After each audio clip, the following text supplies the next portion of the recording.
part-time faculty at the Feminist Institute of Social Transformation at Carleton University in Ottawa. And I also teach in the Human Rights Program in the Institute for Interdisciplinary Studies, also at Carleton. I am the chair of the Sexuality Studies Association, so I'm going to keep it very brief because this is not my show. But I want to quickly introduce our MC and our 2022-2023 Academic Leadership Award recipient, which is Dr. Gary Kinsman, who is here with us. But I have no license to operate. And Gary is an old friend, a colleague, a collaborator, a co-conspirator of mine, and I'm so happy that he has accepted this award and has organized this plenary for the Sexuality Studies Association. And I'm going to hand everything over to him, and he is going to run the show. So thank you for coming.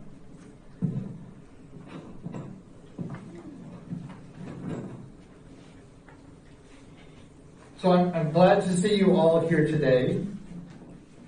I've never used a system like this, so hopefully it will work all right. So my name is, as Ryan already mentioned, is Gary Kinsman. Everyone's hearing me all right? I was called a human megaphone at numerous points throughout my life, so hopefully I can be loud enough for people to hear. So I'd like to welcome you to this pre-launch event for the upcoming third edition of the Regulation of Desire. I'd like to thank Ryan and Sexuality Studies Association for supporting my work and this book project. I'm now going to make a statement in solidarity with people organizing against anti-Black racism at York University. Thousands of academics from across Canada will converge at York University this week for the 2023 Congress of the Humanities and Social Sciences. Hundreds of meetings and countless discussions will take place, ostensibly informed by the theme, Reckonings and Reimaginings, an attempt to grapple with the continuing realities of anti-Black racism, anti-Indigenous racism, among other forms of oppression in the world today.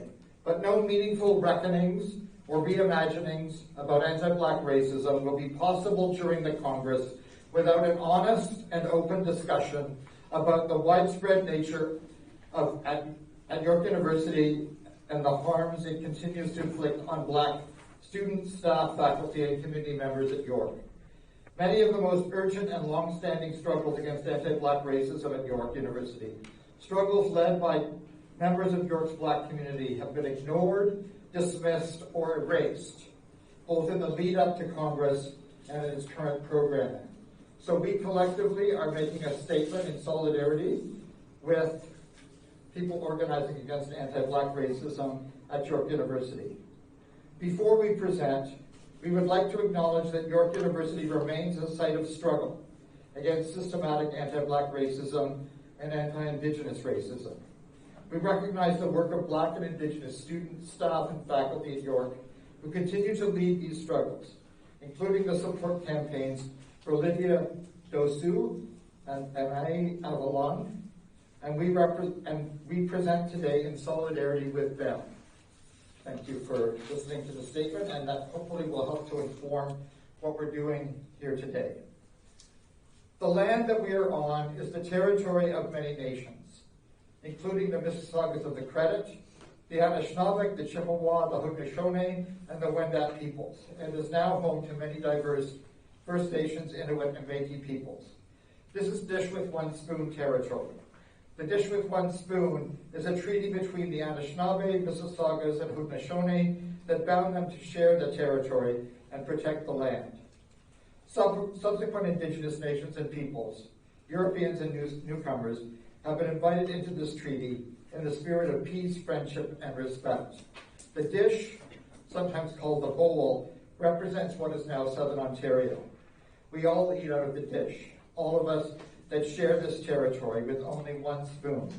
This means we have to share the responsibility of ensuring the dish is never empty, which includes taking care of the land and the creatures we share it with. Importantly, there are no knives at the table, representing that we must keep the peace.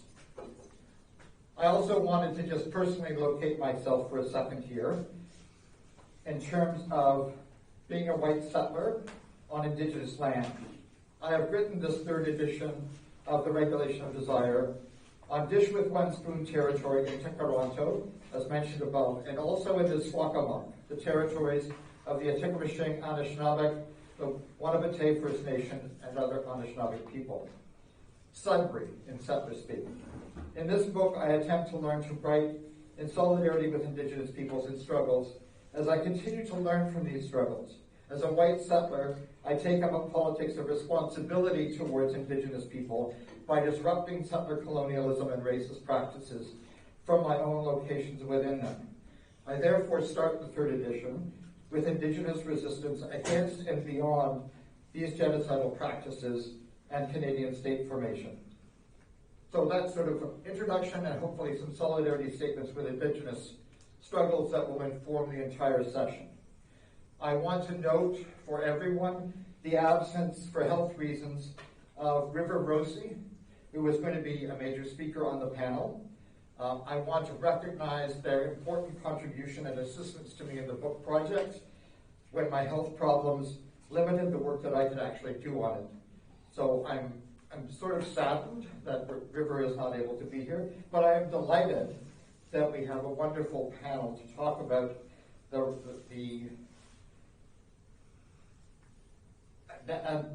the coming publication of the third edition of the Regulation of Desire. So I'm going to introduce the three speakers now, and then I'm going to talk for a little bit about some of what's in the new third edition. And then we'll go to hear from the panelists.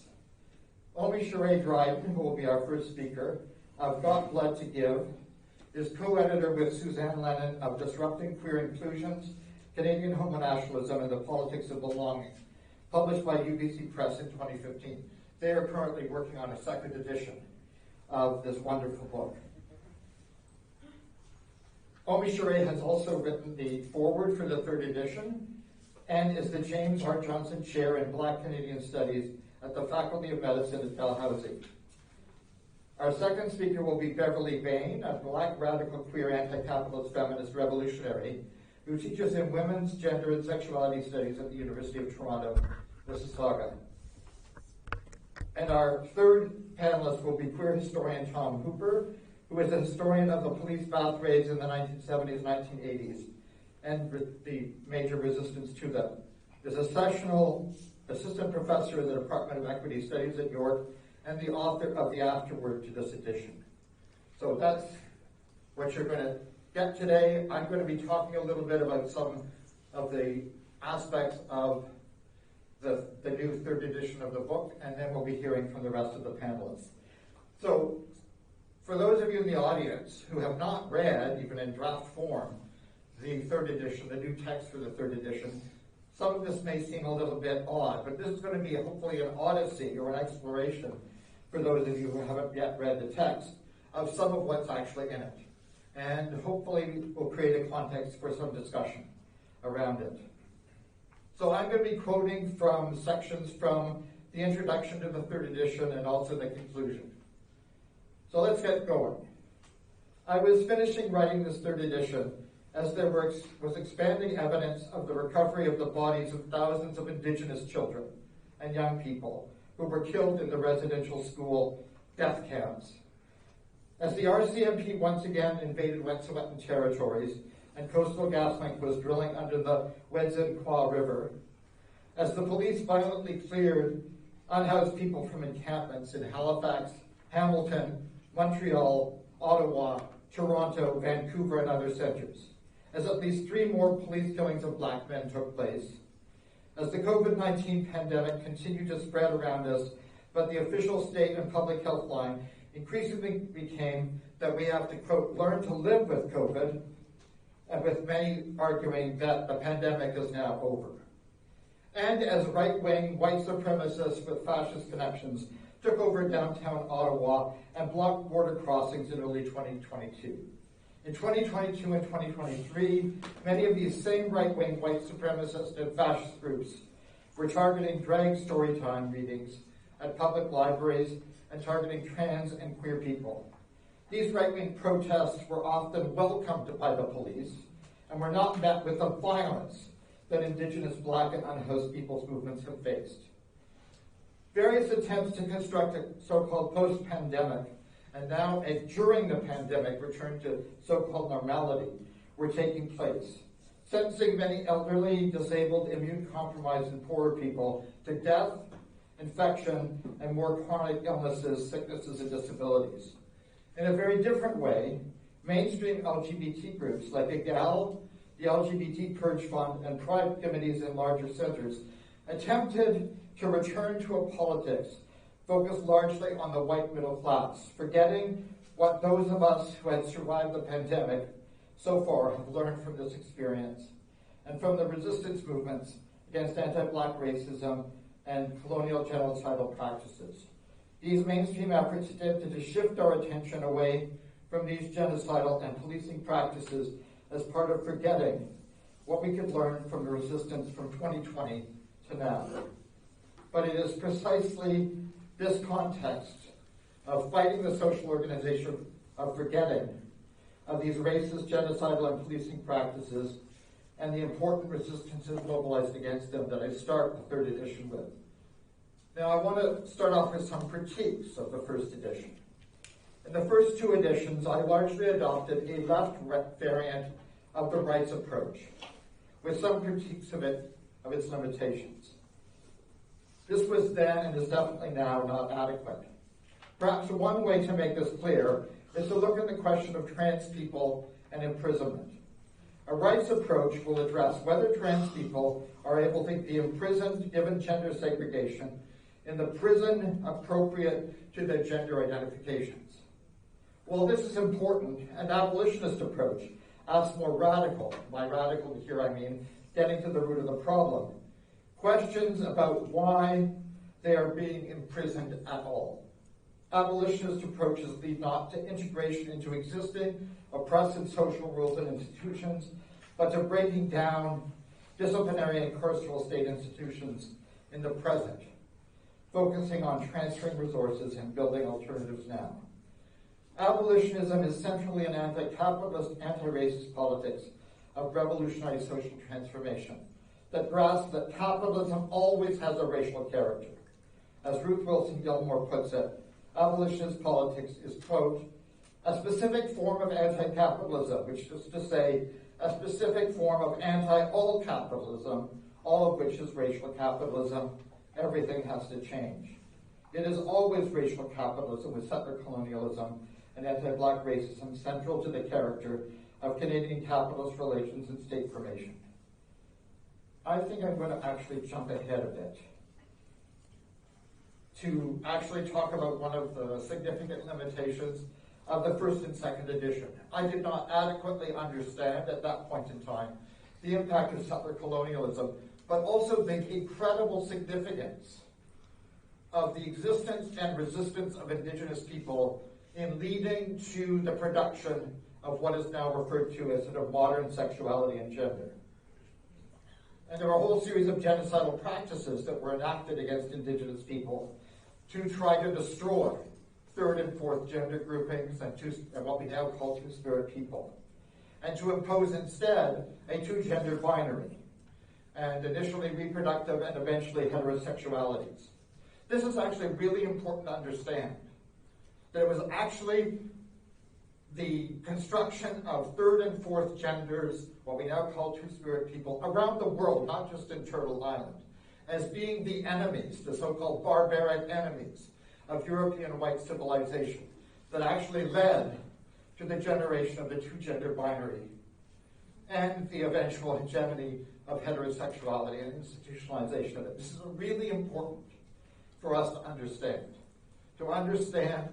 that Indigenous people and their struggles produced such a challenge, such a problem for white European-based so-called civilizations, that all of these practices had to be put in place to facilitate Canadian state formation, but to also construct a two-gender binary and a society ruled by heterosexuality.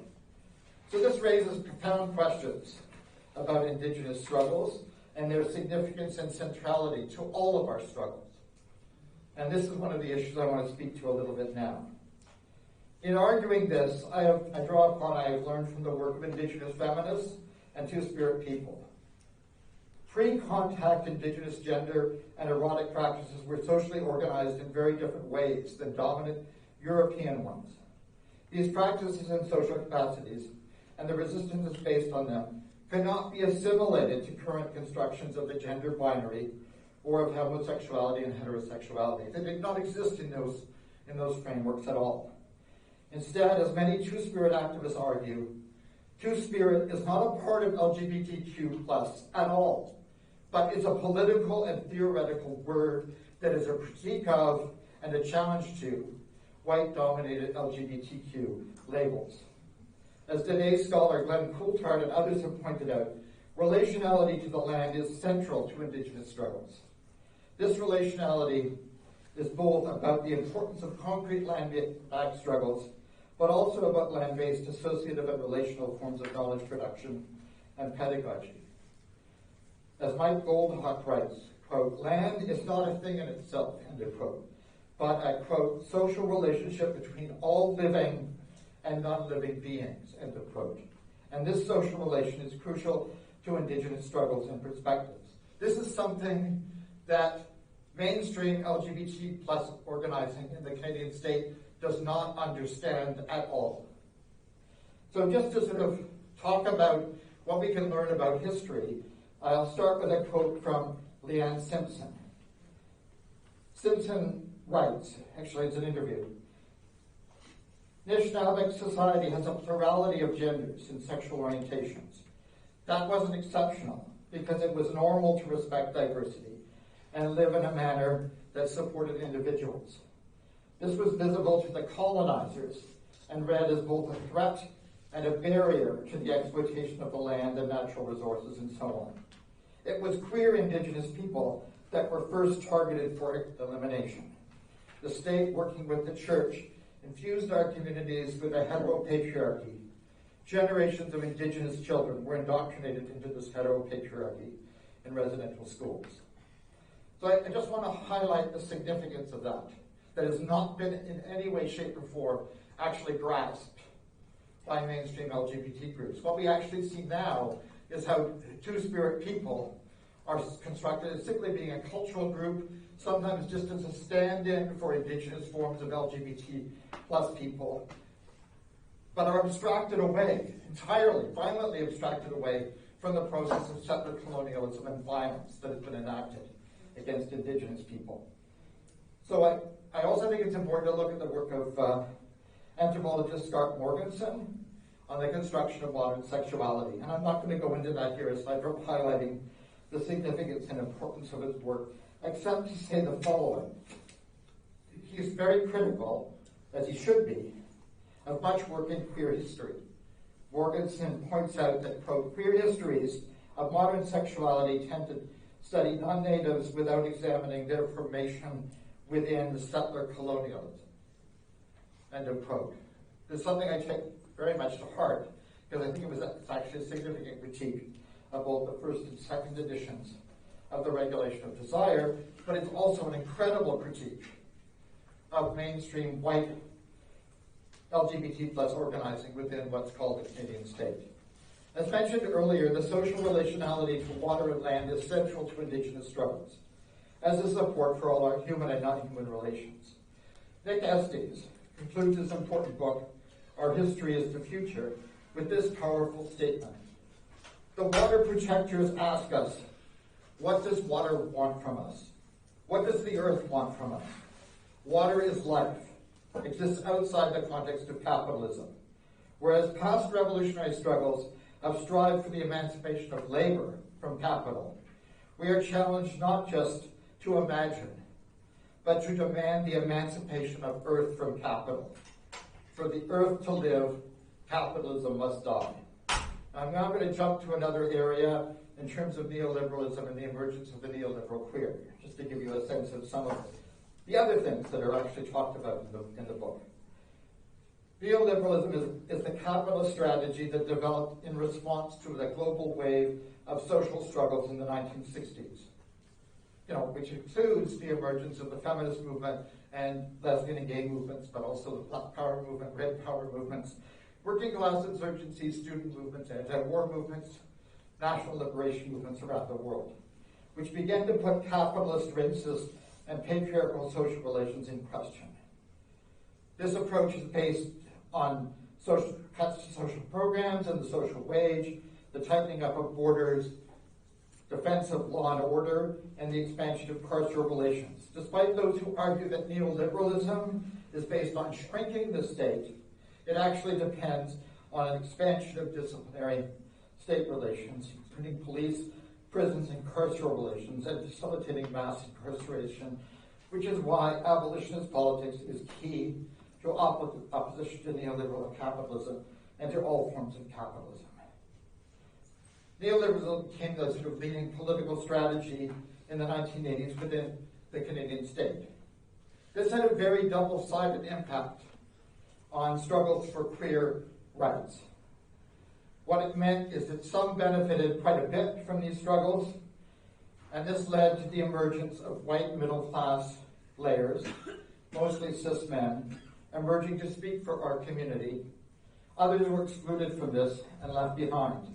And Black, Indigenous, and racialized queer and trans people became particular targets of the police and prison industrial complex. Within Canadian state formation, there's a real shift in the class organization of queer communities. Where it used to be impossible for queer people to be part of the sort of ruling elite, it now became possible for some white, middle-class, gay, cis men to become part of the accepted sort of white middle class. This social layer, despite its white and middle class character, used the mirage of a common or unitary community that is apparently raceless and classless to hide their racialized class politics, which accommodates them with the neoliberal capitalist regimes. This helped produce a new white, middle class, largely cisgender ruling elite that is engaged in a long and one-sided racial class struggle within our communities, attempting to remake our movements and communities in their own class, racial, and social interests. These neoliberal queers struggle for integration into existing social forms and move us away from the politics of social transformation. They simply want to be let into existing constructions of spouse, family, marriage, the military, and national security. These neoliberal tendencies are facilitated and extended into parts of the global south by the emergence of what Rahul Rao describes as homo capitalism. I'm now jumping to some sections from the conclusion of the book. Keeping radical hope alive, preventing a return to racist capitalist normality. As I finalize these concluding paragraphs in May 2023, there are major struggles all around us against anti-Black and anti-Indigenous racism, the police, prisons, and the genocidal projects of residential schools, in support of Indigenous struggles and land-back struggles, against resource extraction capitalism and the development that has been imposed on Indigenous lands, struggles against climate change, and in the context of the pandemic, against violent police evictions of encampments, and for safe and accessible housing for the homeless, for the rights for precarious and migrant workers, for vaccines and treatments for poorer countries, and for overdose prevention sites and harm reduction, and treatments, and as well as defense of drag and trans people. All of these are interconnected with queer and trans experiences and with our struggles.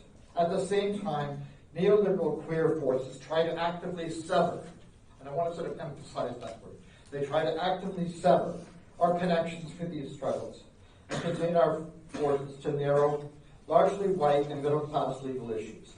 They try to align us with state agencies, civil governments, and the police and the military,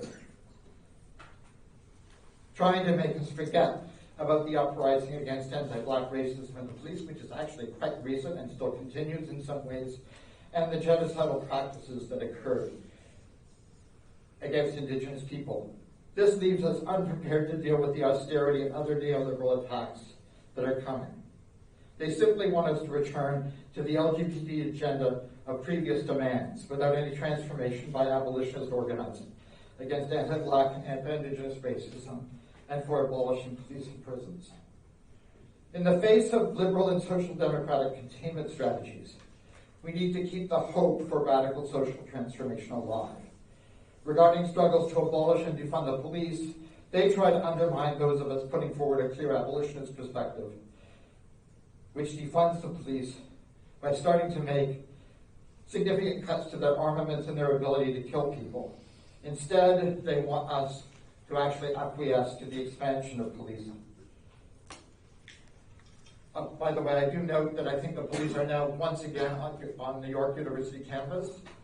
People should remember that students fought hard to have the police kicked off this university campus, but they're now back on it. Especially the argument now used is a subway station, I understand. But the police need to be kicked off of York University again. This kind of abolitionist approach leads us to contesting the relations of racist capitalism. As Mariam Kaba puts it, hope is a discipline that must inform our perspectives in everyday practice.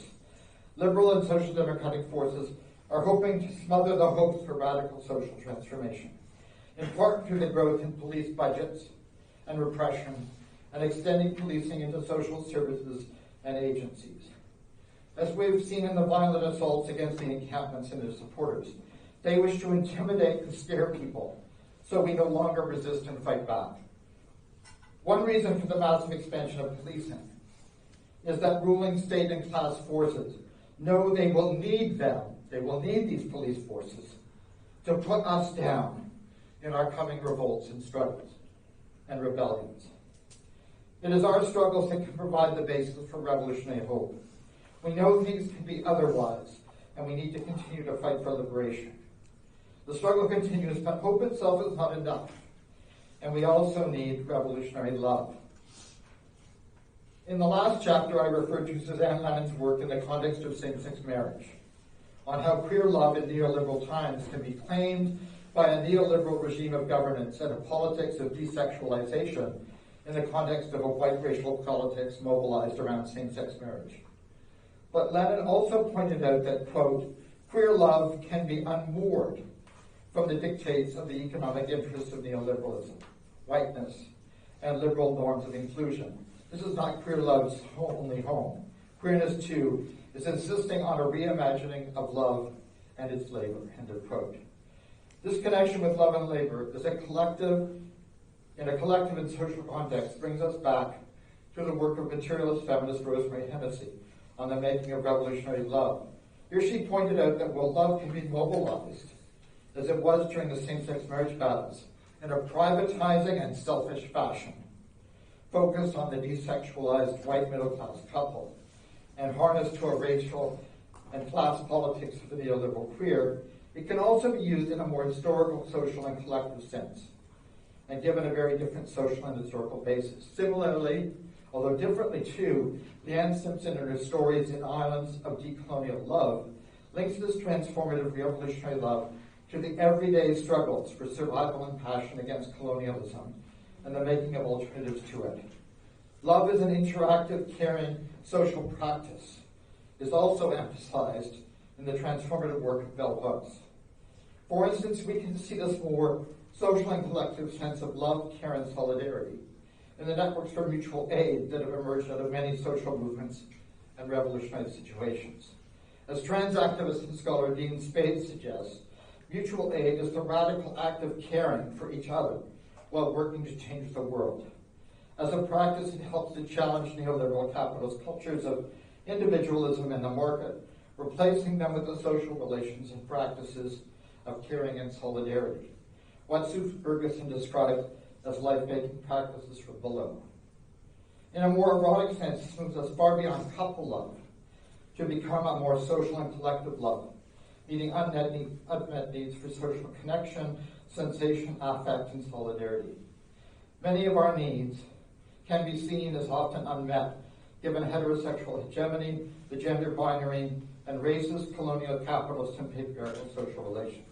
Often in queer, trans, and two-spirit histories, these needs are also outlawed through policing practices, the law, carceral state relations, and colonial and genocidal practices. A politics of revolutionary love both describes our unmet and outlawed social needs for physical and social connections, and the affections and eroticism that we build with others involved in common struggles. Social interaction, sensation, and affect are vital social needs. These needs are historically produced, and they in turn produce new social needs. Love that begins to meet these unmet and outlawed needs ranges from the very erotic and sexual forms of love, when they're focused on the individual or a group of erotic partners, to the transformative social love that develops out of our movements and communities. This is a love that the early gay liberation movements argued was not only about those already seeing themselves as gay or queer, but also about the queer possibilities and potentials in those currently seeing themselves as heterosexual. Similarly, trans, non-binary, and two-spirit organizing is not only about these diverse groups, it is also very much about possibilities and potentials for those who currently see themselves as cis and binary. It is a message of revolutionary transformation about gender possibilities. In other words, this more radical social love has to be about challenging institutionalized heterosexuality and the gender binary in ways to more of an expression of Charlotte Bunch that are not only for queers or for trans people. It is about a broader social and sexual transformation and not simply for an already existing minority. This is a radical and revolutionary love that spills far beyond sexual identities. I'm now jumping to the very end of the third edition. Of course, this raises new questions and contradictions that need to be addressed. So hopefully this conclusion, rather than ending the story, is a beginning, sparking more exploration, investigation, writing, and practice. So this ending is also a beginning. To close, I return to the Zapatistas, who continue to provide inspiration for me, and who continue to develop a vision of revolutionary transformation defined by women, queer, and trans people in a very Indigenous context. They wrote in a statement issued from Chiapas in Mexico in the midst of the pandemic, quote, "We do need to get back on the streets. Yes, but to struggle. As we've said before, life and the struggle for life is not an individual issue, but a collective one. Now we see that it's not a national issue either, but a global one. We are Zapatistas, carriers of the virus of resistance and rebellion," end of quote. And my last line is, may we all carry this virus of rebellion and resistance. Thank you very much.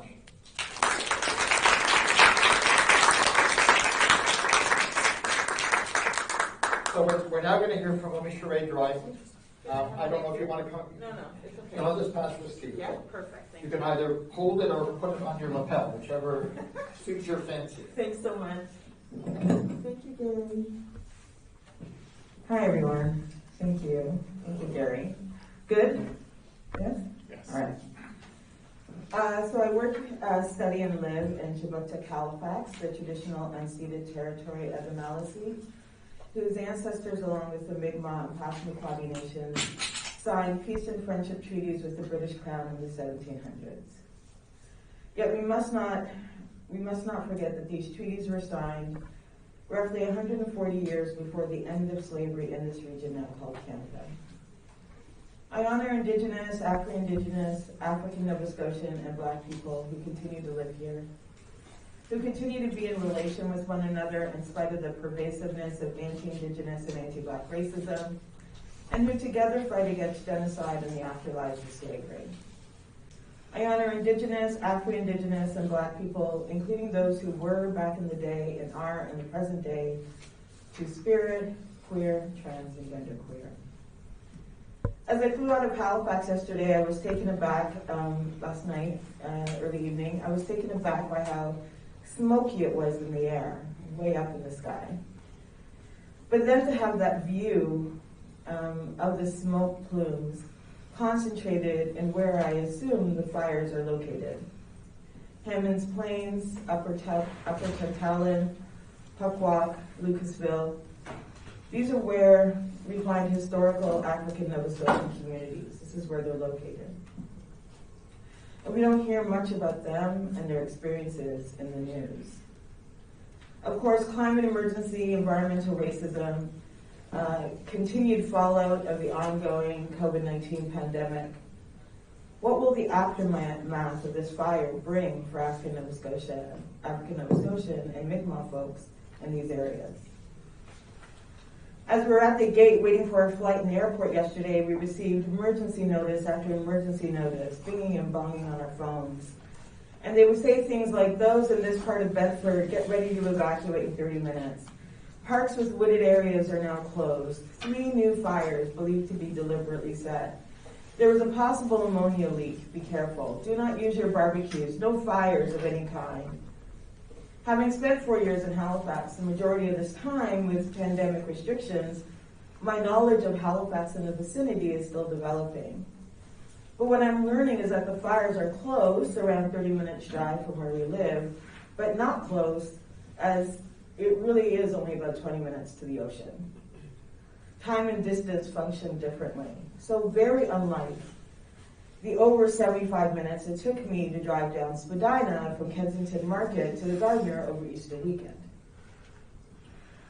So thank you, Gary, for inviting me to contribute to your book and work and write the foreword.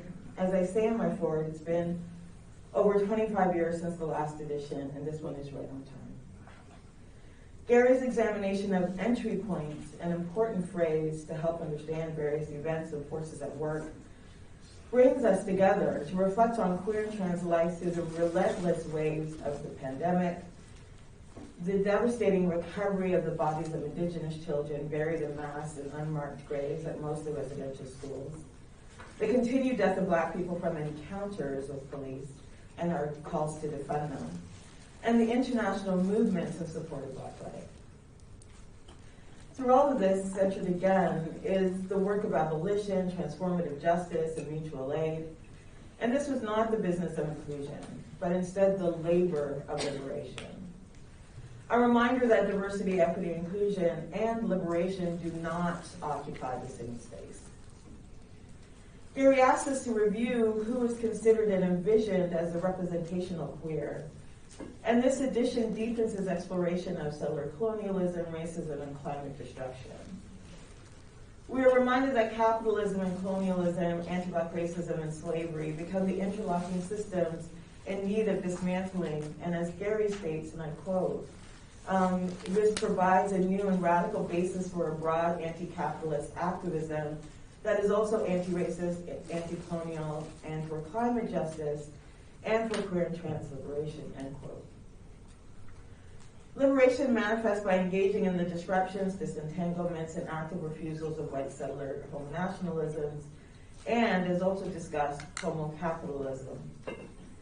The desires are not to figure out how to fit within, but instead to explore the queer fullness of all that exceeds those capitalist limits, these capitalist limits. We are not to bargain with the neoliberal desires that operate to support increased policing and police budgets, hyper-surveillance, increased homelessness, and decreased access to wellness, all of which are dependent upon and committed to the continued colonial and anti-Black projects of the Canadian state. Systems of harm cannot be rectified through the performance of apologies, review committees, and internal investigations, nor the performative placement of the representational state queer. These gestures may variously appear to observers as extravagant, exaggerated, or sincere, but regardless of how they are perceived, they ultimately reproduce the status quo, the no substantive change, with no substantive change, because no correction is possible through these colonial practices. I wrote and then, rewrote the foreword in Montreal last July, in and around the 24th International AIDS Conference. And I use this as an example in the foreword. So as you may recall of the International AIDS Conference in Montreal last year, the systemic racism of the AIDS conference held in Canada was evident in the denial of visas for those from the Global South,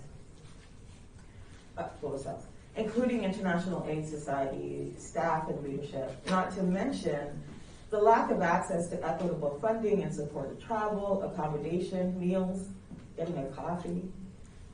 In fact, there were a number of panels where the stage sat empty as those scheduled to present were not granted entry into Canada to attend the conference.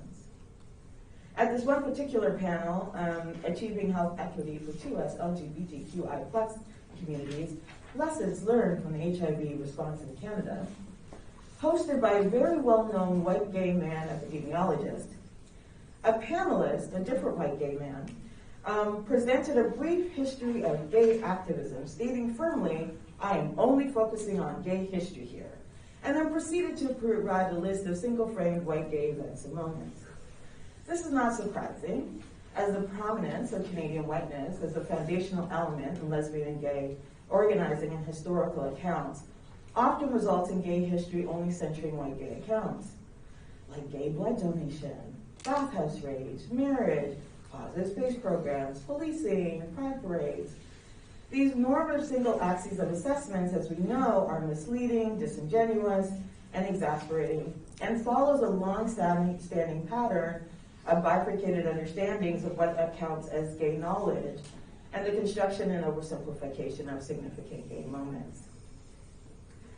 These assertions become components within and reinforcements of white supremacist logics that continue to harm queer and trans people through their alignment with colonialism, systemic racism, including anti-Black racism, and normative gender practices, ultimately occluding the complexity of queer politics, activisms, and what we may call successes. So while activists protested last year, the International AIDS Society Conference, and demanded no more AIDS conferences in racist countries, the 2023 conference this year in July on HIV science is taking place in Brisbane, Australia. If that's not obvious, a colonial racist country. Gary writes that, and I quote, "The approach can no longer be let us into the racist and oppressive institutions that are causing the deaths of Black, Indigenous, and other people of color. Instead, this turn towards this grasping, this insistence instead for a radical transformation of social relations." Why is this important? Well, when we think about the creation of pride houses at Olympics, they did nothing to intervene or disrupt the harassment, violence, and violation of Caster Semenya. Or the inclusion of Pride Day at baseball and hockey games has not intervened or disrupted the racism, racist homophobia, or sexual violence perpetrated against young players or fans. The inclusion of pride flags at Catholic schools has not furthered meaningful intervention or accountability regarding residential schools or conversion therapy, nor has it forced the church to return any of the stolen holdings that they have. Being a queer cop has not stopped the murder of Black folks, limited the systemic harassment of trans, Indigenous, or unhoused folks, and queer people in the military did not stop and has not stopped the violence or torture of brown, Black, or Indigenous folks in the global South.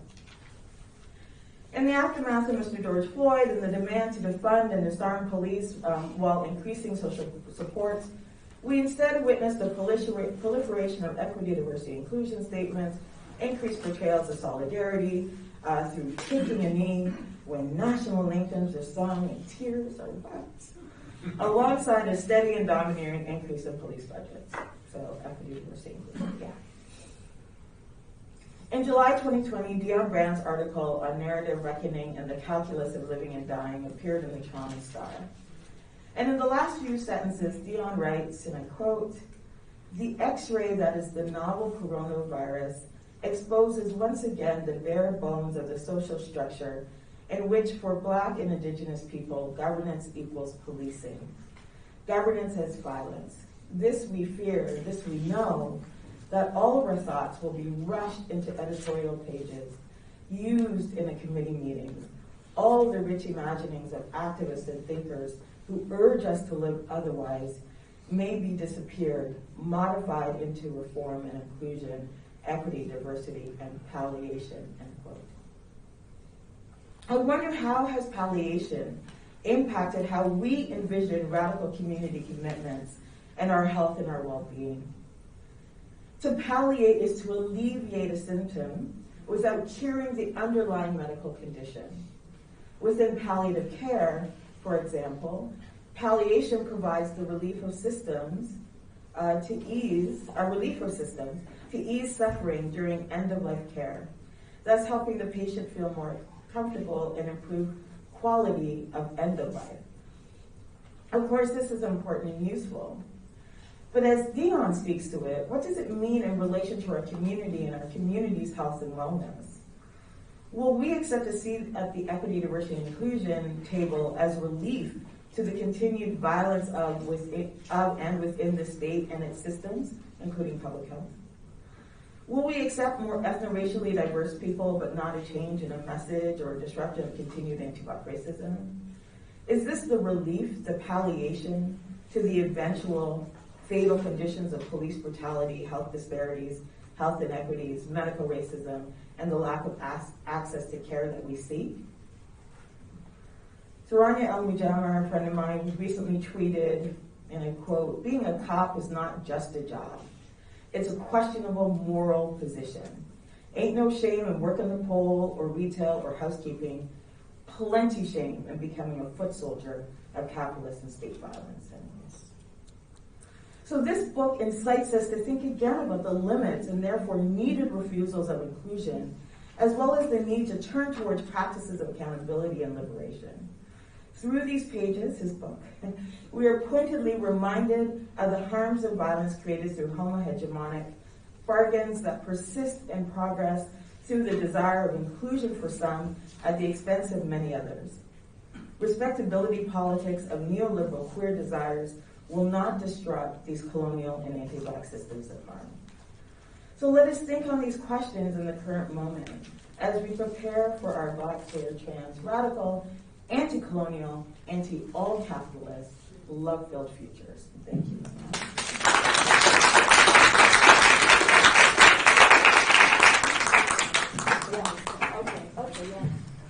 Thanks so much, Alicia Ray. That was wonderful. And now our next speaker is Beverly Main, who's going to speak. Yes, that's one of the reasons why we have the audience set back a bit, because two of the presenters will have to speak with us. I can't speak with that. Is this the one? Oh, okay. I'm not good with mics. They scare me. They scare me. Nothing really scares me, but mics scare me. Now we know, Beverly. That's my Halloween costume. I'm going to come as a mic and then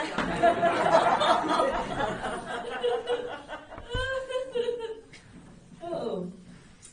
Well. Gary, thank you for inviting me to share my insights on your introduction to the third edition of Regulated Desire. And thank you to all of you for being here. And I wish to acknowledge my co-panelists, my esteemed co-panelists. Umishori, thank you for your deeply analytical, insightful forward. And Tom, I'm looking forward to yours. So thank you.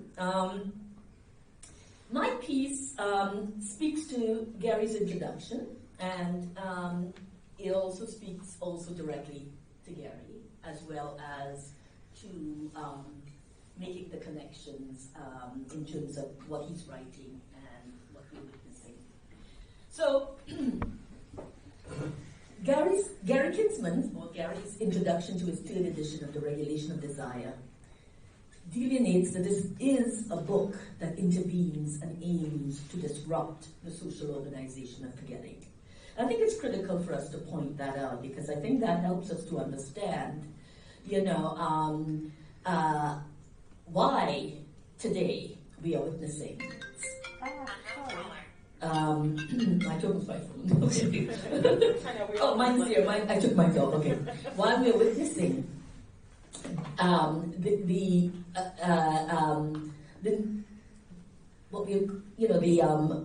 very much the neoliberal queer, as well as the normalization of queerness, right? Kinsman begins the dismantling of this process by first acknowledging his relationship to Indigenous peoples and Two-Spirit people as a white settler, and beginning his discussion of his introduction of Indigenous resistance against ongoing settler colonialism and genocide. He is intent on taking responsibility for his own forgetting. Yes? He writes, and I'll quote it, I think he used this quote as well. In this book, I attempt to learn to write in solidarity with Indigenous peoples and struggles, as I also continue to learn from these struggles. But as a white settler, I also attempt to take up a politics of responsibility towards Indigenous people by disrupting settler colonialism and racist practices from my locations within them.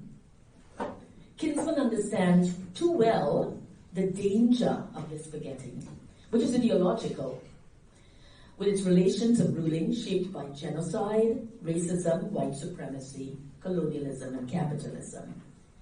It is this forgetting that has shaped the discourse and political practices of the white queer movement that work to elide histories of sexualities and political liberatory struggles that informed and took place alongside the rise of queer and trans liberation struggles. Right? It also took, and Gary mentioned this, but for those of us who have been liberation activists, who have been activists for liberation and for freedom, transnationally and globally, are fully aware of the history of organizing in the 60s and the 70s, and the way in which, alongside, queer liberation struggles, there was, black power, there was red power, there was the feminist struggle, and all these struggles are relational because all of us in that struggle are also multi-dimensional. Many of us were queer in all of those movements. So therefore, it's not possible then for us to assume that the development of a queer movement or a LGBT movement can actually grow and develop with particular kinds of, strategies without learning simultaneously from the struggles of other movements. And I would actually say that, the white queer movement benefited from the presence of black and racialized queers and trans people who were also people who lived and experienced racial oppression, lived and experienced racial oppression and class oppression and gender oppression and of that of sexuality.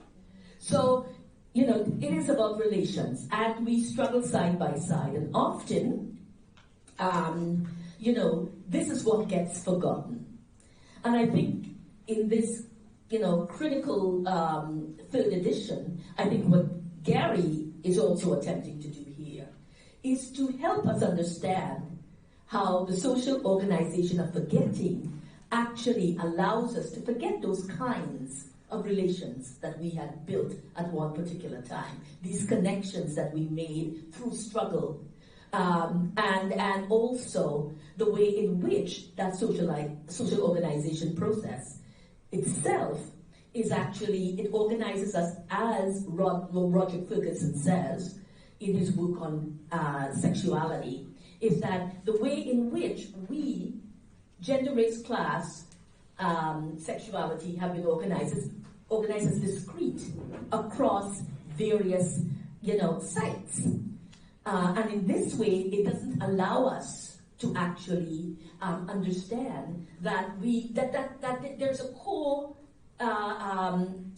constitution that actually takes place that allows us to actually be informed. And that's the work of social formations. And that capital and capitalism, racial capitalism, as Gary mentioned, which comes from the work, of Cedric Ferguson, and has actually been, used in the work of, other writers.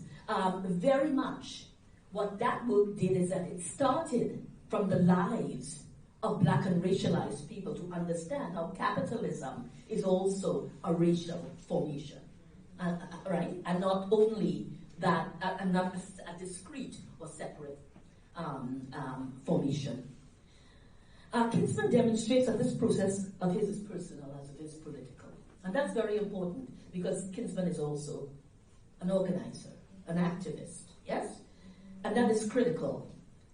So he's doing a work here that is actively engaging which engages writing, learning, and movement building.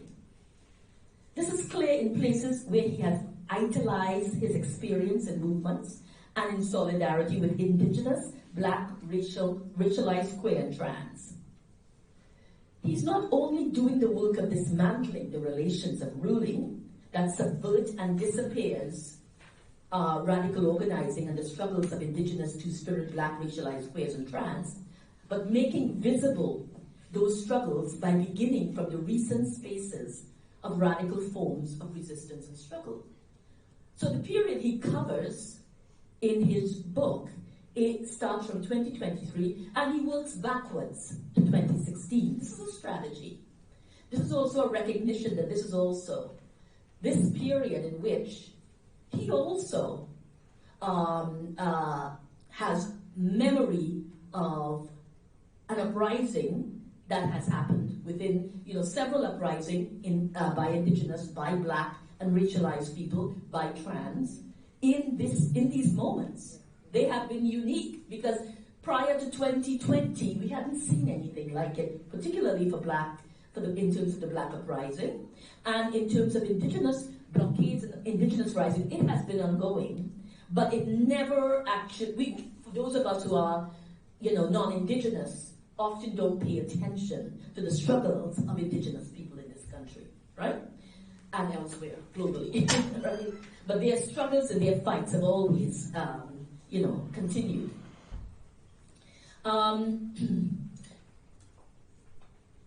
He covers the period starting from 2023 and works backwards to 2016 to account for some of the most recent struggles by Indigenous and Two-Spirit people against Canada's genocidal practice, and the halting of the Pride Parade by BLM activists, queer and trans, which took place in 2016.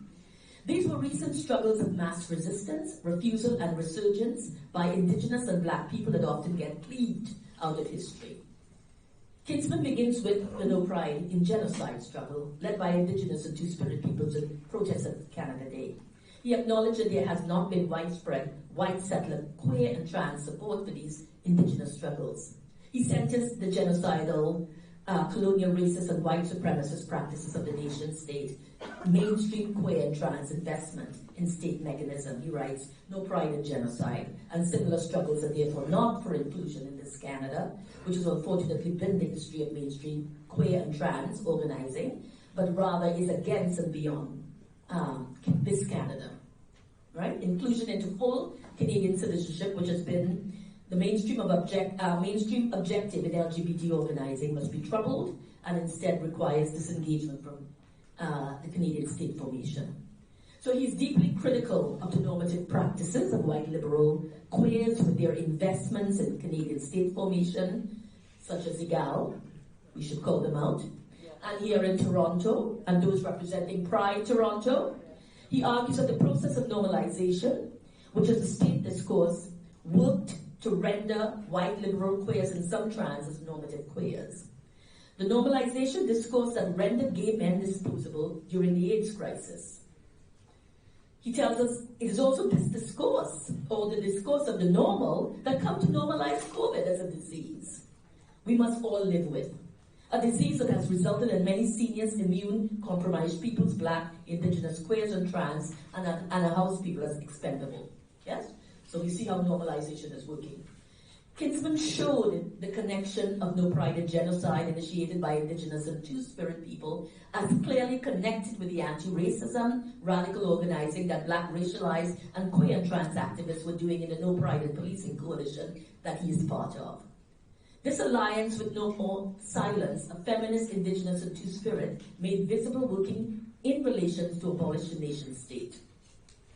He writes, opposition to these genocidal practices was a major focus of the No Pride in Policing coalition, which he himself is also one of the founders of No Pride in Policing coalition, and No More Silence, which is an Indigenous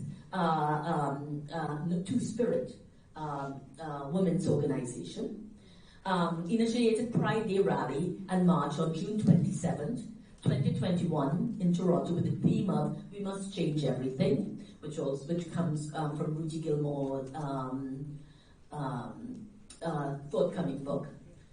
creating livable, queer, trans, and two-spirit lives without police and prisons.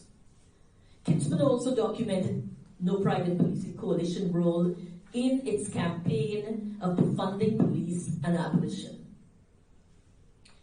I know I'm probably running over time, so I'm not going to use all the quotes, just forgive me. Kinsman spent some time reflecting on gender and sexuality as it relates to the trans community and addressing the current attacks on trans we are witnessing today. He reveals how these attacks on trans are fueled by a white conservative, capitalist, neoliberal agenda that extends itself to other disenfranchised communities.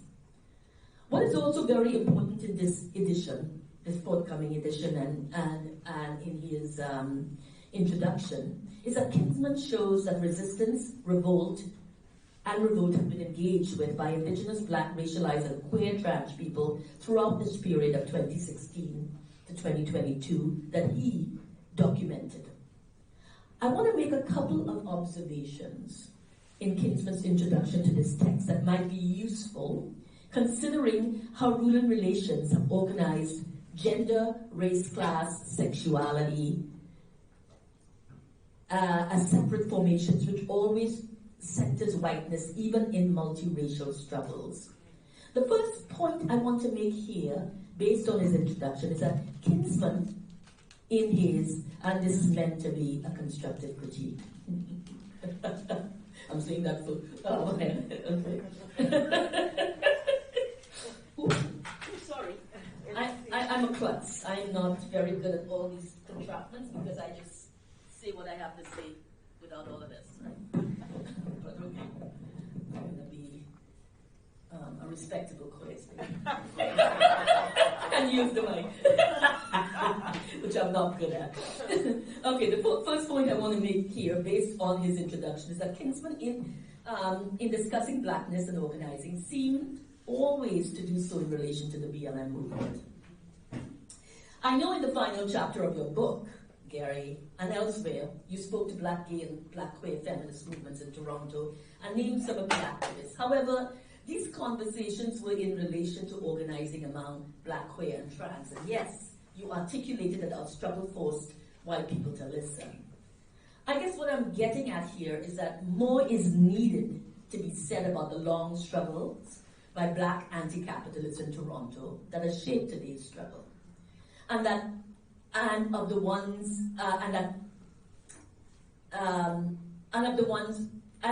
it informed the radical Black BLM protest in Toronto, and that to speak about abolition, has always is rooted in Black struggle, and actually also has always been, part of how Black people organize, even though we never use the word abolition in the way it is used now, and it has been popularized now. Our struggle has always been about I'm speaking about radical Black, feminist, queer struggles have always been about dismantling and actually revolutionary change, right?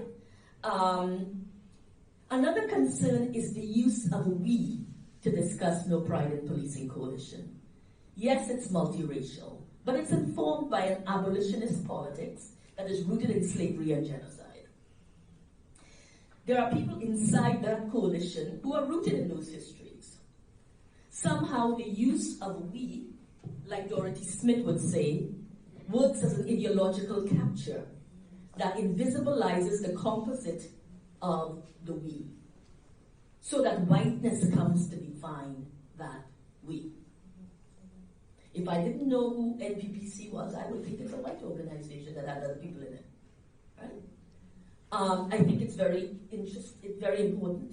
So these concerns aside, Gary, your introduces us to a brilliant, thoughtful, caring, and captivating text.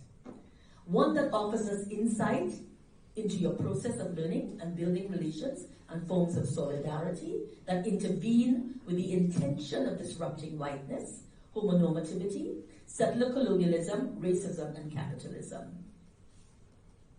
You are a determined radical, anti-capitalist and abolitionists, that has given us a text that engages the present, the past, and the liberatory movements we should be creating for a livable future. Thank you.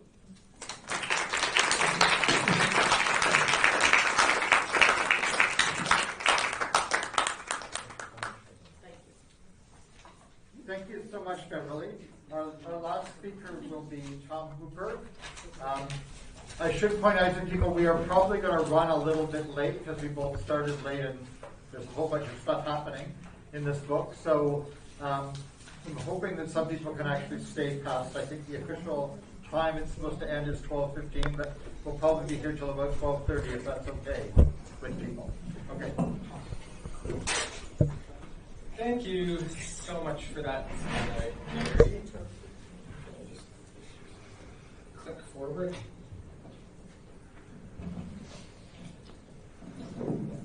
So I'm truly honored to be part of this panel and to have been invited to contribute the afterword for your book, Gary. As I've been sitting here listening to these presentations, I've been remembering this process. This whole process has been a reflective process for me as to what it is that I have been doing in the last number of years, joining up with Gary, Beverly, Omi Shrey, all these other radical activists and scholars, really trying to change the world. And I have benefited greatly from their mentorship. And so I really have a lot of gratitude for being part of this. And there's several more people in the room. You know, Tim's here, Pat is here, all folks Jamie, who really contributed to my growth, my continued growth as a scholar. And this is an ongoing process. So this afterward was really a reflection of my, what should we call my efforts with Gary to try to make some change to the way in which our queer histories are being told. And so I've titled the afterword, "The Struggle Continues," which is a sign-off that Gary frequently would give to me throughout our many campaigns together. And I think it resonates because this is what the third edition tells us, is that, you know, from the second edition to now, there's been a lot that has changed and shaped queer movements and queer histories. And Gary has given us a tool to help us understand a lot of that. In particular, in this third edition, Gary's building on some of the work that he had already done in terms of the emergence of the neoliberal queer and the social organization of forgetting, which I think him and Pat really expanded on in the Canadian War on Queers. And so I have really tried to examine our activities over the last 6 years in terms of how is it that we have resisted the social organization of forgetting, and how have we bear witness to the emergence of this neoliberal queer. So I'm going to talk about three things, and my afterword's longer than this, so check it out in the book, but I'll talk about three issues that I raise in the afterword. We're going to talk about queer apologies, the myths of 1969, and my latest project looking at Pride Toronto grant funding. So first, apologies. This is around the beginnings of our wonderful friendship. Was around the time of these apologies. First in 2016 from the Chief of Police, Mark Saunders, and second, the 2017 apology from Justin Trudeau. At the time, Gary was part of this group called the We Demand an Apology Network. And as a result of us meeting through my research on the Baptist rates, Gary, you invited me to be part of that group. And it was an amazing thing to see that the apologies that we were talking about, many of them had been, people have been calling for these apologies for decades, from the ground up. And yet, when we were looking at what was happening with these apologies, they were very much a top-down process. The police chief's apology, for example, was an apology no one was really asking for, and no one really wanted from the police. And yet here it was, in the midst of this campaign against Black Lives Matter and that whole contest over pride. But the second apology was the Trudeau apology, which I think for many of us, I know Gary and I were talking immediately after that apology, it was pretty well done. It was pretty well researched in terms of the words of the apology. Many limitations, lots of criticism we shared. But overall, it hit some important marks. And yet, what we found is that after these apologies, the actions that were supposed to follow through with these apologies were incredibly limited. And they were putting forward a warped notion of queer histories, in particular, the history of criminalization. So there were two bills that the government passed after the Prime Minister's apology. The first was Bill C-66, and this bill proposed expunging the criminal records of those who had been historically charged for queer offenses. And the second was Bill C-75, which sought to repeal certain offenses from the criminal code. Both of these bills were exceptionally limited, and so Gary and I joined with a group of historians to try to advocate for some changes on these bills.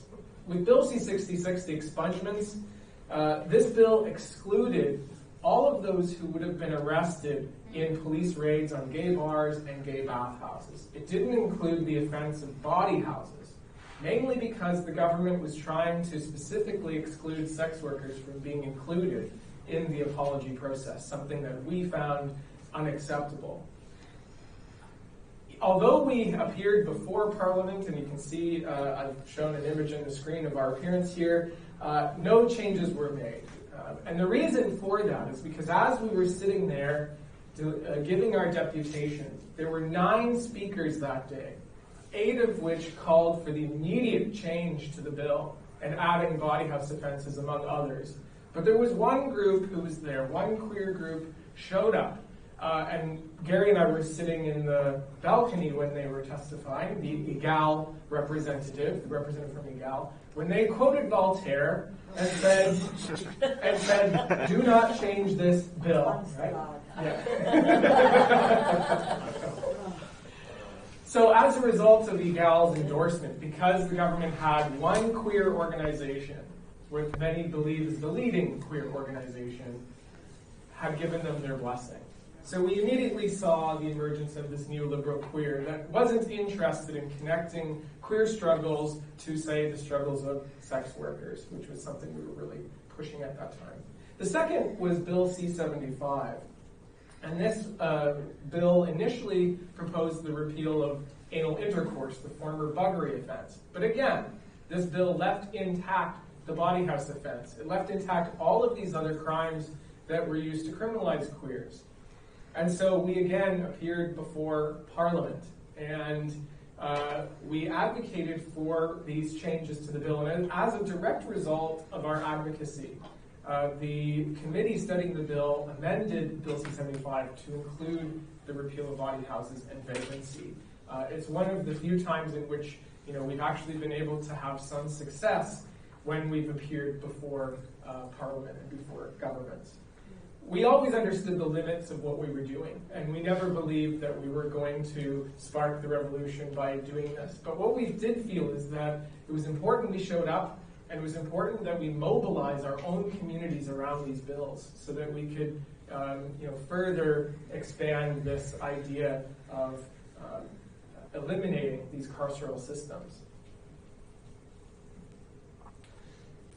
I just want to talk about 1969 because it's the second kind of entry point that I review in my afterward. I forgot to mention this in my last slide, that Gary's new edition and the previous editions, in fact, talk about these entry points, these moments in which Gary has grounded his analysis in these experiences.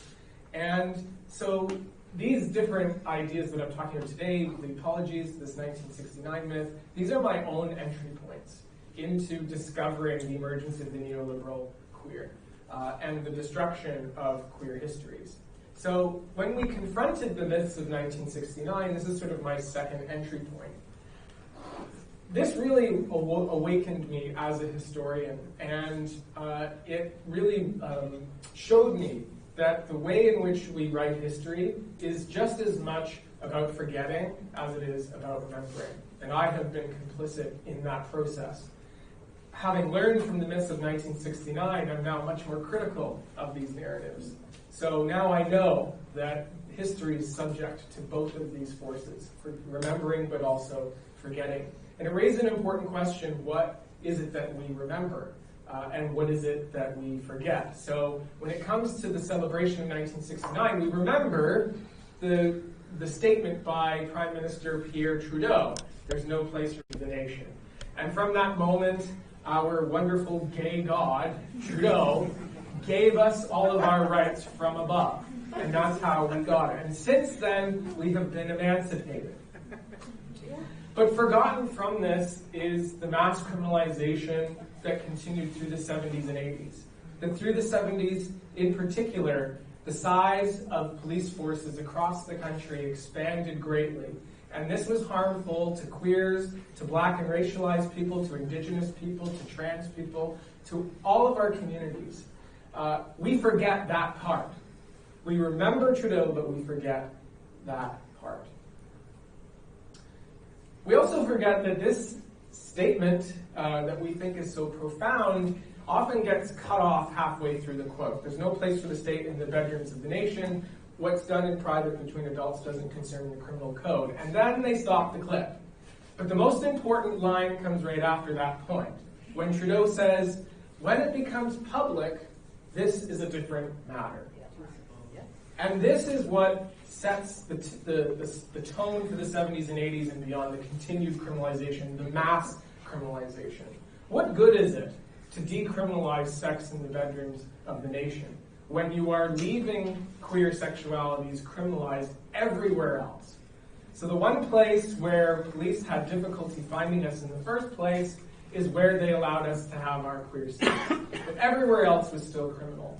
And so the policing and enforcement of our communities dramatically escalated after 1969. It was the exact opposite of a decriminalization. Oops. So these forgotten histories, they are meant to be forgotten so that we can remember a particular version of the past, the human rights, progressive, neoliberal version of queer history. And it goes something like this: that in 1969, our gay god Trudeau gave us decriminalization. The 1970s enabled gay and lesbian organizing. Trans people have been excluded on purpose on that point because they were excluded from those histories.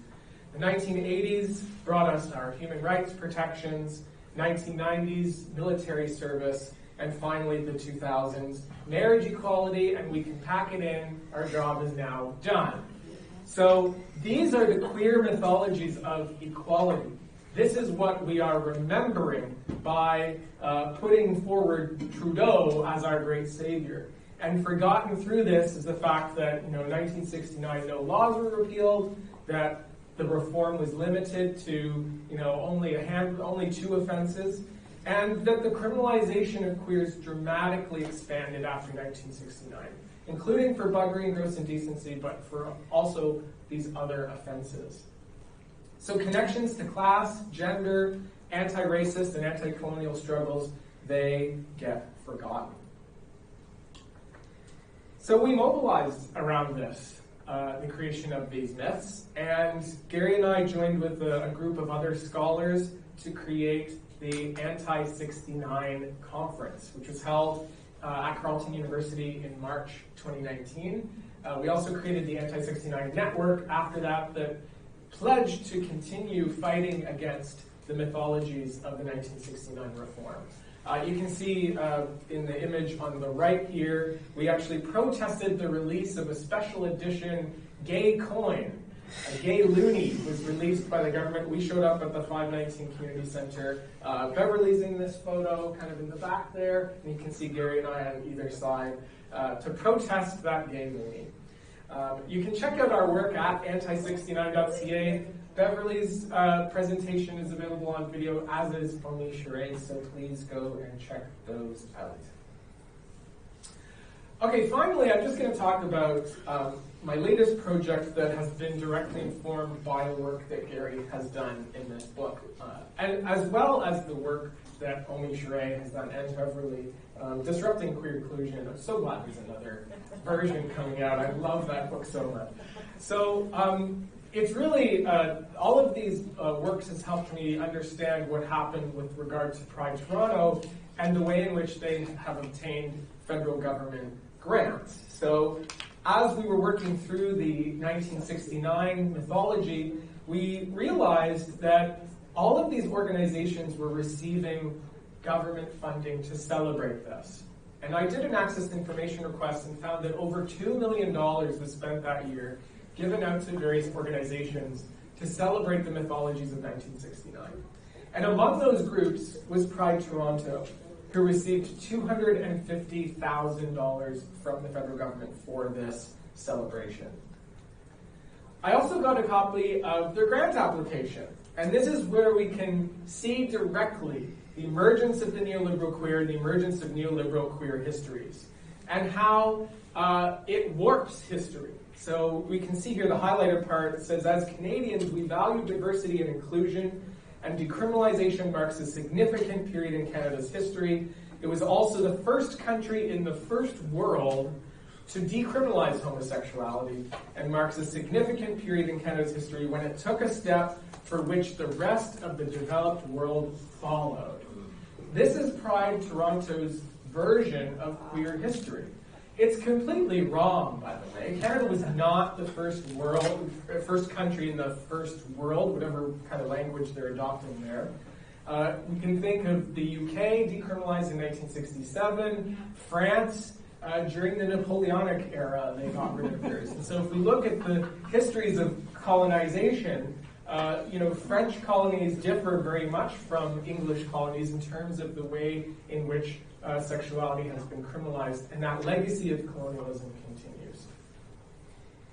Also part of the grant application is this idea that Pride was going to work with law enforcement in terms of this celebration, and in particular, we'll be working with police forces that participate in prides and are particularly targeting these police services in celebration. So the institution that was responsible for our continued criminalization after 1969 is actually the hero of this celebration of 1969. So this is, we see firsthand here, the emergence of the neoliberal queer and neoliberal queer histories. And with this comes all of the terrible, unethical behavior that we might expect from this kind of warped version of history. So as part of this decriminalization project, Pride Toronto told Canadian Heritage, their funder, that they had a fully executed contract with Cree artist Kent Monkman to develop a series of paintings on decriminalization. Now, I was fascinated, having done all these years of work in 1969. I wondered, what has Kent Monkman done with this issue? What does he have Pierre Trudeau doing in one of these paintings? So I eagerly contacted Monkman's studio, sent them this grant report, and they had no idea what I was talking about. What are you talking about? Decriminalization? We would never do a decriminalization kind of thing. That's not what we do. We don't do celebratory Canada things. Which I thought, yeah, that makes sense. But why are you on this grant report? I also sent this report to the Art Gallery of Ontario, which Pride claimed to have a partnership and fund matching agreement with, also faked. They also linked these grant projects together, so it's not just $250,000. It's almost $2 million that brought these various projects together, not only celebrating decriminalization, but also to create this Two-Spirit art exhibit, and also to celebrate police services as part of their celebration. As part of this exhibit, they were demanding that the Indigenous artists sign over ownership of their artwork to Pride Toronto. So the Pride Toronto was going to take ownership of Indigenous artwork so that they could capitalize off it. I imagine at the time they were thinking NFTs and selling prints and that sort of deal. And this sort of theft of Indigenous art, Indigenous culture, is part and parcel to the project of settler colonialism, and we can see this right here in the present. And finally, I'll just talk a little bit about the forgery. Among the groups that Pride Toronto forged in order to obtain these grants was the Assembly of First Nations. So Pride Toronto submitted this letter sealing a signature of an employee of the Assembly of First Nations, claiming that the AFN had partnered with Pride Toronto on this project. This letter is fake, it has been forged, it has been doctored, it has been stolen. All so that Pride Toronto could take in more state funding for this bogus celebration. There's more forgery. I'll just click through these. If you want to check out the whole thing, go see pridegrants.ca. I've put the whole investigation up there. All of the documents are there as well. You can also follow me on Twitter, where I'll be posting updates as they come. And I will just conclude that my afterword ends by talking about the No Pride in Policing Coalition, because this has been, I guess, sort of my latest entry point in terms of becoming this queer historian that I'm trying to be, this activist historian. That No Pride in Policing has really brought a new vision for me in terms of how we organize. It's a Black and trans-led organization. It's an organization that is really trying to recapture the radical roots of what Pride was meant to be. And I'm really proud to be part of this organization, and I hope that we can continue to fight to create a different world for queers and for everyone else together. So thank you so much, Gary, for including me in this project. You're a very dear friend, and I've loved working with you over these last number of years, and I look forward to continuing to be your co-accomplice. Thank you.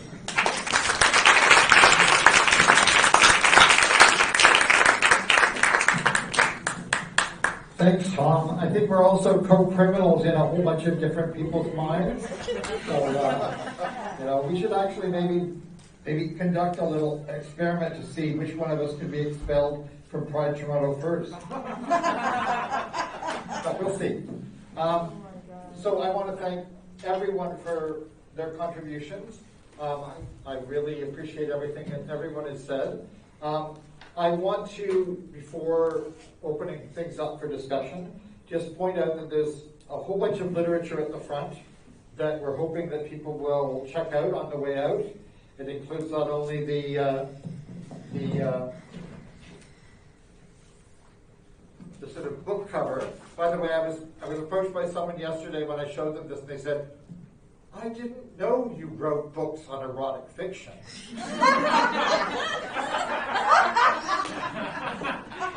So I'll just leave that one there. But like, you can check that out here. And then there's all sorts of information here on.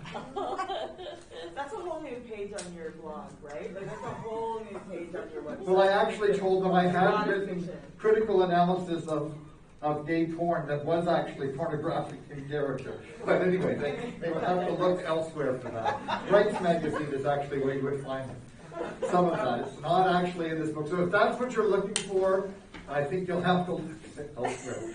Anyway, there's also a whole bunch of material here. All of us on this panel are either organizing or in solidarity with No More Shit, Abolitionist and Anti-Fascist Pride in 2023. And we think it's really important for those of you who are able to come to any of these events to come or to connect to the digital teach-ins that will be organized. So what you'll see at the front is this is a promotion of an event that we're organizing tomorrow. So if you're here in Toronto but like missing activism, come to Nathan Phillips Square at 11:30 a.m. tomorrow morning, and you will certainly get a taste of what queer and trans activism can be like in the city of Toronto. You will also find our flyer on the No More Shit event more generally, which includes not only a Pride March on the 25th, an abolitionist and anti-fascist Pride March, but also a whole series of digital teach-ins that we will be getting information out soon on how to actually access. Maybe this is a new version, so there's actually more information on it. And also, if you're interested in the demands we're raising with the city, I know this text here is really text heavy, but there's also sheets that have all of the demands that we'll be raising with the city tomorrow. So I was actually going to ask the three panelists some questions, but I think, given where we're at in terms of time, I hope it's okay to maybe just open it up for any questions or comments that people want to make, because we've only got a few minutes for this at this point in time. So I think that's the best thing to do. So if there's anyone who wants to ask a question or make a comment. I mean, I know, unfortunately, like, usually if you're dealing with a book, you've actually written it, so you haven't. But you've probably got some ideas of what's in the book from what people have said here and what I've said. So please feel free to ask questions of any sort at all. Do I have to offer people money to ask questions? The strategy I had to ask the students. I'll start. Okay, go for it, Do you want to go ahead? Because you raised your hand. We can't, I mean, I could bring you this, but... No, it's all right. I think I can project. I want to thank you all for really beautiful, I'll say it, really beautiful commentary today. And thank you, Gary, for your continued brilliance and activism. I guess one of the things that struck me was this continued conversation about EDI, and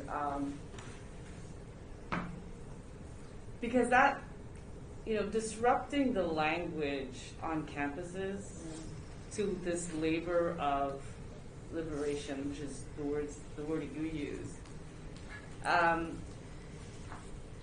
It's interesting. It's not just, let's put a couple of posters up that say labor for liberation, to way to disrupt EDI. Because it's now become so entrenched. It's beyond just a new policy now. It's like, if you're a university, you have EDI. It's almost like synonymous. Almost like it's synonymous. So, and refusal to do EDI makes you a problem. And I'm wondering though, when I'm listening to Tom's, brilliant, like, it's almost like the way you might want to, get rid of a gangster. You go through the money. Look through. Tom is doing. Yeah. I'm wondering now, given the methodologies that all three of you have sort of talked about in terms of how to disrupt, is this one way to get to disrupt and to attack the neoliberal trajectory? Is to follow the money, to do this following the money, including for EDI.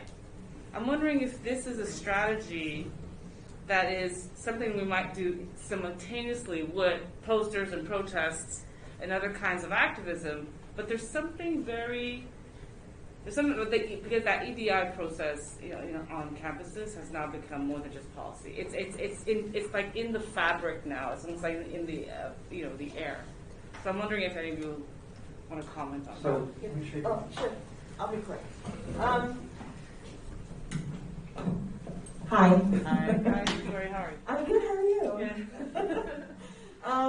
I don't recognize anybody with a mask on. I just don't. I don't know how to read faces anymore. I don't know how to do any of that. And I'm also really anxious about being in public spaces, even more than I was prior to 2019. So there you have it. It's the thing that I carry with me everywhere I go. So I was walking across York today, and I realized that the last time I was really here in any meaningful capacity was in 2004 as an employee before I left to go out west with an X. We don't need to talk about that. And then came back to do my PhD. That we could talk about. But when I came back, there's much about the campus I don't remember, and much about the campus I do. And at the time, York was kind of the first. York was the first to have an office for the Center for Race and Ethnic Relations. That the physical space of the office no longer exists on this campus, talking about forgetting and erasures and history and things of that nature. But I remember the work we did at that point. I was the advisor on race and ethnic relations and sexual gender diversity. One of the first times I met Tim, I was in that role. And I remember at that time, we really came at it through this kind of Black tradition, right? Because we occupied the president's office and demanded all these things, right? All of that.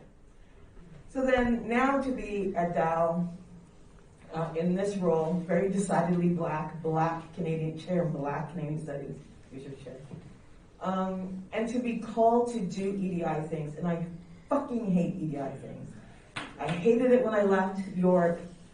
It was, I had PTSD around it. I say that very deliberately. I fucking hate it. So then when it was like, hi, can you come and do the EDI orientation for medical students? I was like, I don't do EDI. I don't do EDI. Don't ask me to do EDI. I don't do it. I do Black shit. I can do Black things. I will do Black things. That's what I will do, but I do not do EDI. Oh my gosh. Isn't it the same thing? No. It's not the fucking same thing. Sorry. I'm like so pissed off around all of this. So yeah, I think there's, we've been doing collaborative work with the Black theme lead and the Indigenous theme lead and the Faculty of Medicine around kind of securing that money, right? That's not that, and pushing against saying, and this is our commitments to diversity. Look, we gave, look, and I was like, stop pimping us out in this way.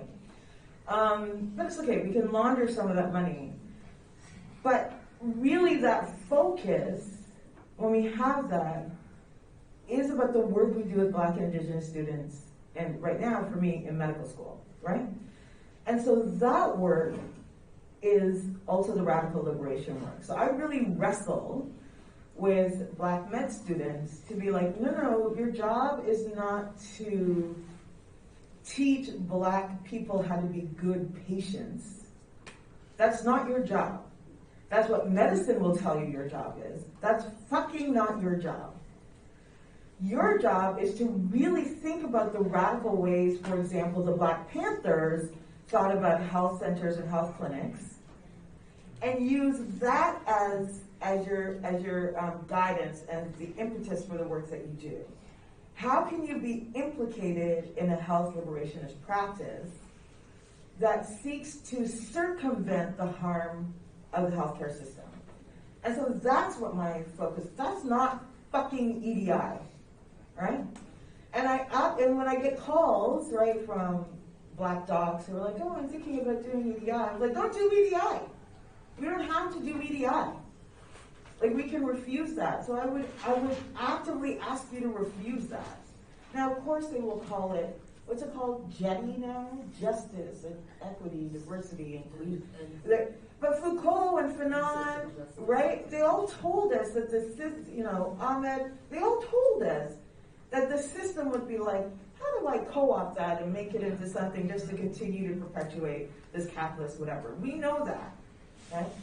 So I think the focus is either circumventing or undermining that shit, as long as our focus is about how do we encourage our students, how do we encourage our colleagues, how do we find co-conspirators to do the work of liberation, including through the space of the university, right? There will always be Black med students.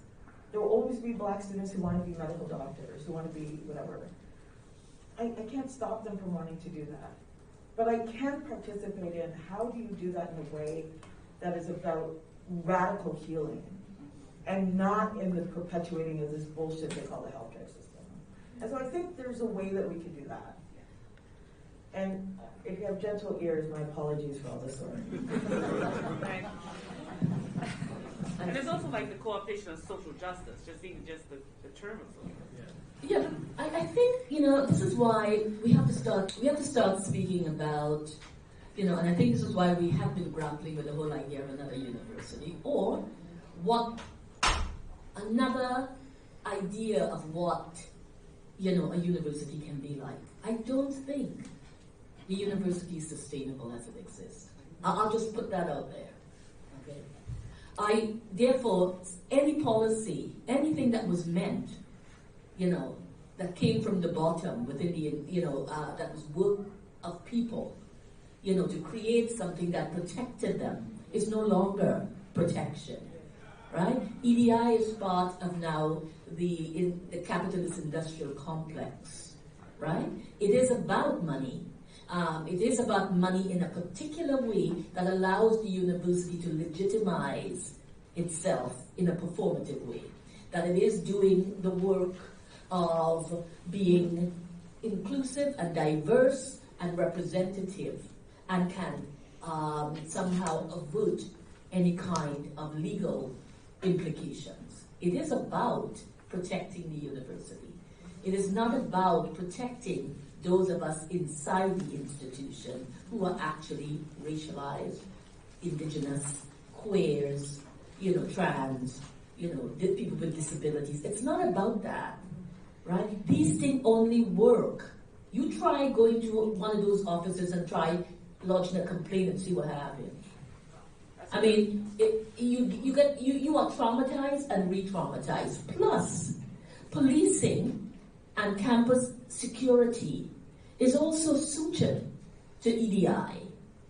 Okay, and I think that is something that we need to be really clear about, which is why, for me, the work that, this started as part of the uprising. Scholars Strike Canada started as part of the uprising. It started in the States, and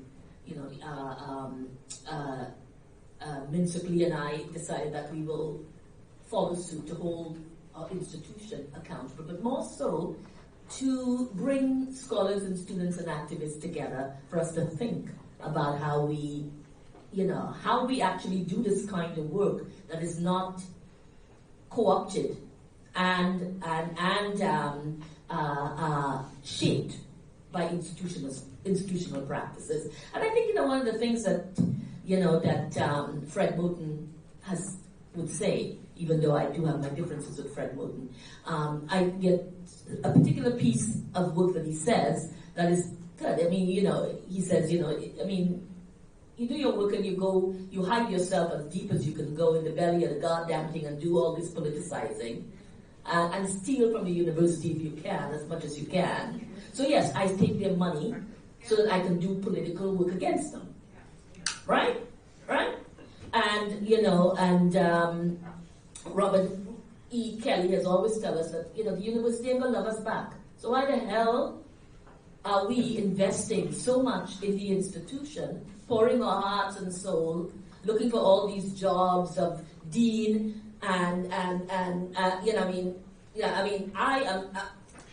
nobody could ask me to be a chair. Like, it wouldn't even come across their mind because everybody knows my politics. I'm gonna work for you because I need to pay my bills and I need to have a roof over my head and have a family, but I will not be of you. And you will not dictate to me how I live my life and the politics that I do, because I will continue to speak against you, act against you. Right? So I just wanted to say that. Yeah. Thanks. So yes, EDI is really fucked up piece of shit. Thank you. That's the quote that's going to be on you. It's in the fabric of the institution. In only 2 years it's become in the fabric. So we need to sort of draw the session to a conclusion. Was there something you wanted to add in there, Tom? I think they covered it. I guess the thing I was thinking of is the co-optation and how it's similar to the way histories are co-opted. So our histories are co-opted to sell our federal government as the guarantor and grantor of our rights. And I see EDI being co-opted similar to say, look, the university is this great institution that will guarantee your protection. And so they're serving a very similar purpose. In addition to that, co-optation is also linked to demobilizing us and to, what should we say in the presentation, palliating. EDI is about palliation. Thank you so much. If I could add in a comment, I'm not sure it's about co-optation. I think it's like a regime of trying to reconstruct a terrain that's no longer ours, right? Anyway, that's just an aside. Just a quick story. So I also have general problems with the notion of co-optation. Just when we were in the streets in Halifax 2020, right? After George Floyd, Regis Kurtiski, Paquette, all of the stuff. Members of the board of governors called the president's office asking why I was in the street. right? And this is about this kind of like, well, what is she doing? Why is she there? Why is she demanding these things? And there were people situated to be like, no, she's an academic, she has academic freedom, this is part of like whatever, however they phrased it.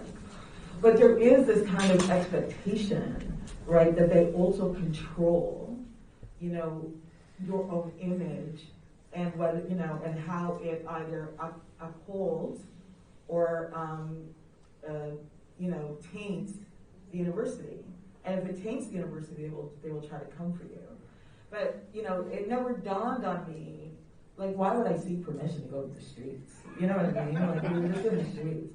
Only later was I like, oh, wait, what do you mean people have an issue with? Like, what are you talking about? Wait,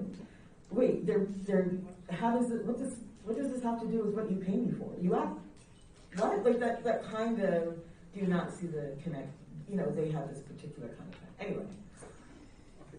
Thank you for inviting me. I never get to swear when I'm at home. So thank you. We'll invite you to around all the time to swear. Thank you very much. Ryan, was there something you wanted to add at the end? No, just thank you everyone for coming. We're hosting our AGM this afternoon from 2 to 4 in this very room. And then we have one last set of panels at the end of the day, so please stick around if you can. Thank you. Thank you. Thank you so much.